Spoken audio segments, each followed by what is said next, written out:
All right, Isabelle Westbury, you're back with us. You've been with us many times over the years on the show, and for a variety of reasons, but we've never had you on as like breaking news. Izzy, you're breaking a yarn. Well, not only have you done that about 3 times already this week, but in the last 10 minutes, you've broken another.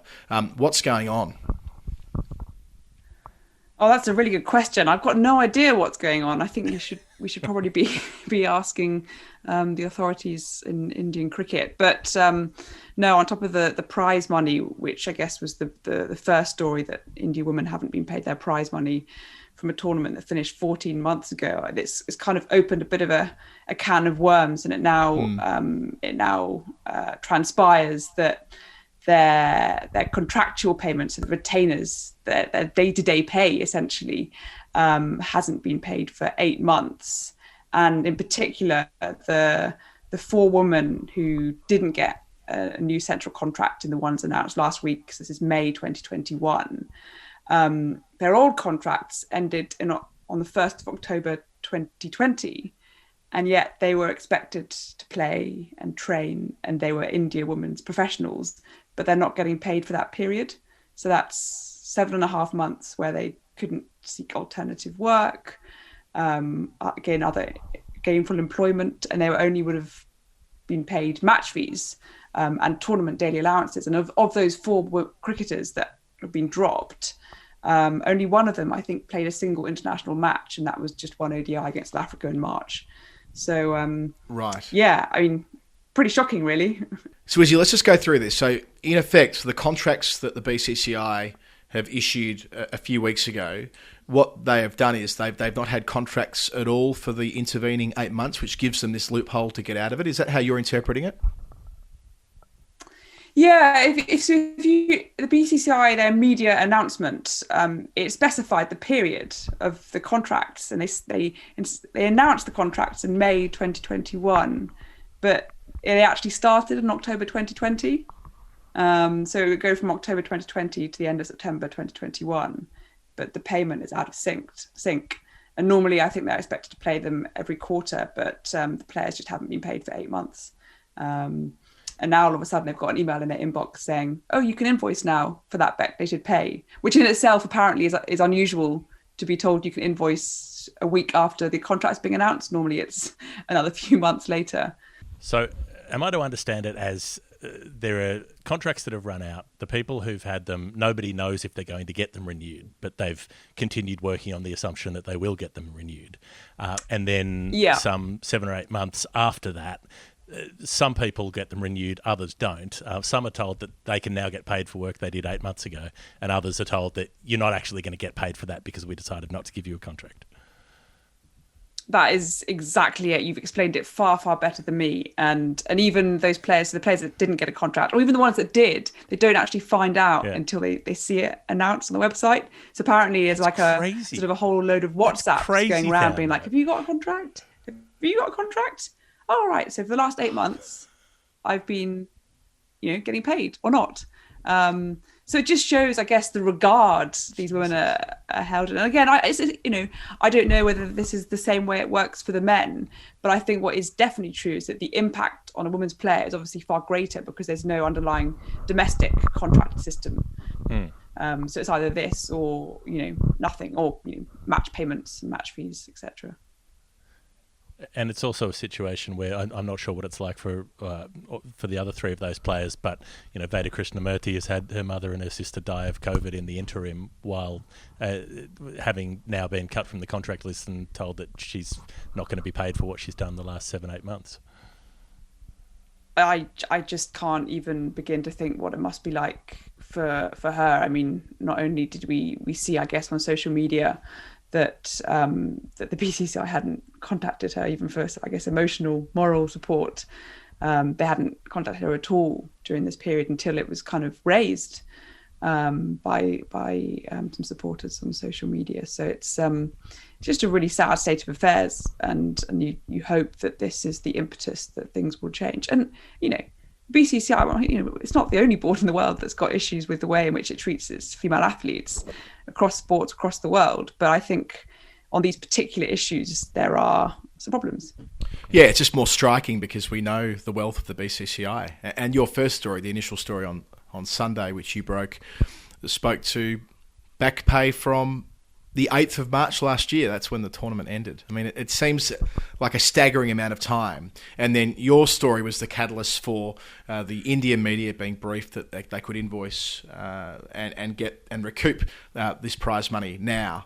But I mean, I wonder what would have happened had you not written that story. If that information didn't end up in the public domain, would these players still be out of pocket for money they earned in 2020 at the start of next year or the year after? What's the expectation here? Well, I'm sure you saw the tweet from Brad Hodge about his IPL non-payment from Kerala Tuskers. I didn't even know that they existed. I forgot that they were a team for one season in 2011.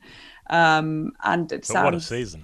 Yeah, quite. It was Tusker time all year in 2013.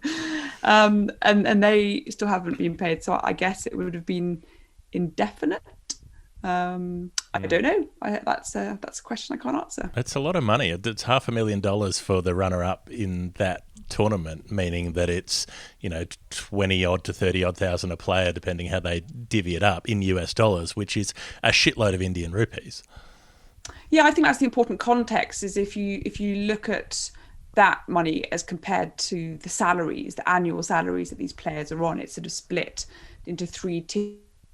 And I think as well with prize money is that it's a trend we've seen in recent years in major tournaments, be it cricket or other things as well. It's been a sort of headline grabbing thing that women are earning the same amount of prize money as the men, which is a very easy thing to do. It's very, you just put in place. And unfortunately, quite often it transpires that the prize money is the same, but nothing else is equal.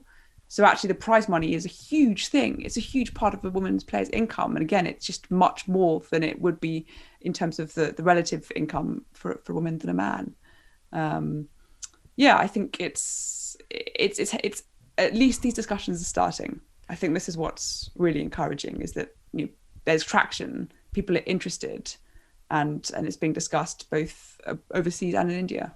And because you're a woman who had the temerity to write about an issue to do with pay for women, you had to cop the usual barrage of nonsense on social media after the story was published. If you could just try to capture for our listeners the angles that people go to attack you in a situation like this. I saw one prominent troll go after you as part of his Twitter feed. Like, just talk me through how you handle that and how you kind of parry it away, because you can get stuck in the replies and stuck in the comments for days. It never ends. Oh, honestly. I mean, that's I guess the cesspit of social media is that it's very tempting to engage and to give oxygen, I guess, to just spurious comments, things like it's not just women that haven't been paid, it's men as well, and this is not a gender issue, and these men haven't been paid in 10 years. It was like, well, if they haven't been paid in 10 years, why are you telling us now? I mean, if you knew this, surely you should have come out and sort of broken this story 5, 6, 7 years ago.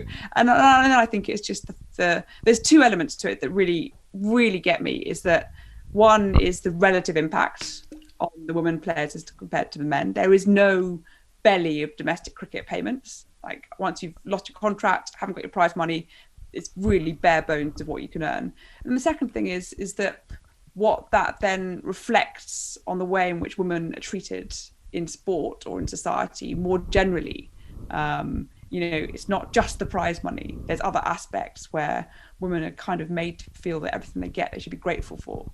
And it is a fine line, of course. I think as a journalist, you're torn between wanting to celebrate progress. So, for example, the fact that India's women are playing 2 tests this year. They haven't played a test in 8 years. They're playing their first day-night test in Australia. These are great things in many respects, but it shouldn't mean that you can't criticise more fundamental issues, which appears to be the way in which some governing bodies are playing it. It's like, well, we're giving you this, and therefore you shouldn't be looking at this. Should be criticising something else. And I think that's what we have to be really careful about in the future. Well, it's a weird logical jump that says that if a good thing has happened, you can't criticise a bad thing that has happened because the good thing happened. But there's also this weird logical jump from some people that if, for instance, you criticise something the BCCI has done, they'll say, well, what about this other board or this other board, as if we don't also criticise other cricket boards. In fact, most of them, probably all of them. Well, I don't think there are many boards who are very fond of any of us. But if this particular board does something really shit, then you're going to point at it and you're going to talk about it without having to bring in everyone else's history. I think that's probably the funniest thing that's happened from this, is that I've got quite a lot of flack from a number of Indians, I guess, on social media, who are saying, why are you picking on us? Why are you so India-phobic? I mean, why don't you go and scrutinise the England Cricket Board? And I'm like, well, I really want to sort of get somebody from the ECB and be like, have you seen what I've said about the ECB and the stuff that we've written over, the last 5-6 years about the shortcomings of the ECB? But one of my motivations almost for digging a bit deeper into Indian cricket is that I'm very aware that as an English journalist, I spent time in Australia, is that the whole conversation around women's cricket is framed by only these two countries. So when we're looking at shortcomings of England cricket, we compare it against Australian cricket. Like, why haven't we got a WBBL? Why haven't we got a better domestic structure? And vice versa with Australian cricket, when actually women's cricket is a global game. India, arguably, has the most powerful, richest board in the world and the biggest population. And I think that's, as Adam was saying earlier, I think that's the disconnect is the real startling thing, is what could happen and what's actually happening. Equally, we should be talking more about Pakistan women's cricket, about Zimbabwe's women's cricket, for example. I saw that Zimbabwe's men's team didn't have enough money for their shoes, and therefore Puma Cricket has gone and sponsored them. And I think our friend Hypercourse sort of raised the point of, well, I wonder if the women's cricketers in Zimbabwe have issues with their shoes, and is there going to be a sponsor that jumps into them? So I think it's just about recognising that this is a global game and we should be talking about it in a global context. And even the way that these positive stories are framed and announced as well. So the test match that India's women will play over here in June, and then the test they will play at the WACA in January. Incredibly positive stories. And they should be, September for the latter. Sorry, not January. January is when England are playing Australia, of course, but earlier in the Australian summer. That all came out last week, just after we finished recording, actually, on this program. But that was announced by the BCCI. These weren't test matches that were announced by the host boards, which is the etiquette, which is the way these things have been done. The host board will articulate their forward program, and it's exactly what CA did last week with the international schedule ahead, except for the BCCI and this Jay Shah character, who on a couple of occasions now has used his personal Twitter account to announce what is ostensibly good news. But yeah, it's like, where does the power really lie if a tweet from a senior member of the BCCI can be enough to completely rearrange what otherwise may have been the schedule? Good result, but it does lend itself to scrutiny as well. Yeah, I don't know quite the mechanics of the Cricket Australia one, other than I hear that they were a little bit put out by this being announced all of a sudden. But I know that for the England test, for example, they'd pretty much, I think, posed the question of whether a test might be played. And then suddenly it was International Women's Day, #IWD. So therefore we needed some positive announcement. And I think, there had been no confirmation, certainly from the ECB, hardly any discussion. And suddenly they were hosting a test that Indian women had not played in test cricket in eight years. And they haven't actually, I think no Indian women's player has played a domestic red ball game for 3 years. And they're going to play the test, which is a wonderful event. But it's funny because, 2018, for example, I think India men refused to play a day-night game because they'd never played it before, and therefore they'd be at a disadvantage. Well, that doesn't seem to be a problem for the women. It's just the fact that it's happening as opposed to whether they might be competitive. It's interesting, but good things happening for the wrong reasons is very, very much progress of sorts. So yeah, it's yeah. I think as long as we still scrutinise, and it is being scrutinised more so, and I think as an English journalist who is not reliant on my future career and income, I guess, coming from somewhere like the BCCI, it's almost a responsibility, isn't there, to do something where others can't. I mean, if I was trying to make my way in India, I sure as hell wouldn't be speaking out. So I think, again, it's the people that have had the courage or trust to speak to someone like me who deserve the real credit, to be honest. But there's also this quite bizarre mentality of, why are you picking on the Indian board when the Indian board is